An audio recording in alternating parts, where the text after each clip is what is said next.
Here again, we are joined by our leadership. I'll give her a platform to introduce herself and also tell us which department they are coming from, and also tell us why are we here today. Leadership, welcome. Thank you. I'm Jamela Mhlari, the national chairperson of COSATU Young Workers in South Africa.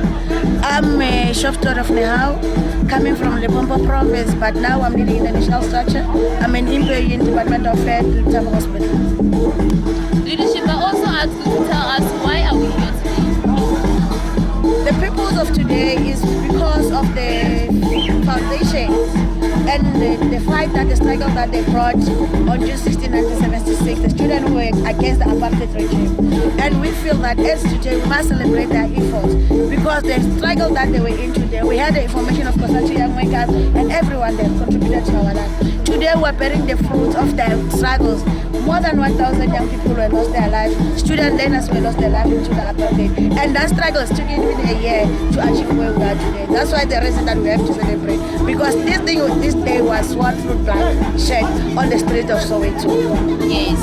Okay, I'll also like you to give a message to the future youth that is growing right now. What would you like to say to them?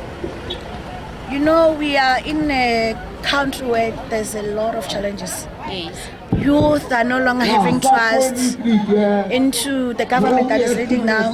They lost hope. Where we're sitting around the 50, 60 something percentage of youth in the entire country who are unemployed. We're looking at the status of the graduates. It's too hard, the price is too hard. And those people, there's lost hope to say, are we going to be in the future? Look at the pandemic, what has happened. As COSATU, we have lost more than 1 million young people who lost their jobs in terms of the pandemic crisis. And now, in terms of eradicating and coming back to workplaces, it's difficult.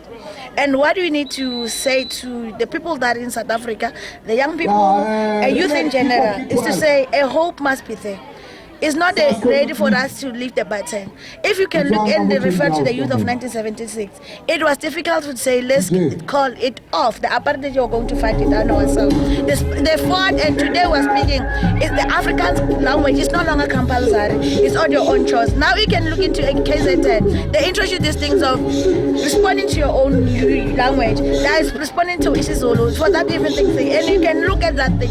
It's changing the perspective of education. Our education system is not addressing the issue of labor market in the current dispensation. And those are the things that we need to change. And we're calling the private sectors, those who are owning the means of productions, to come and invest on the economic system, which we can address the gap of market system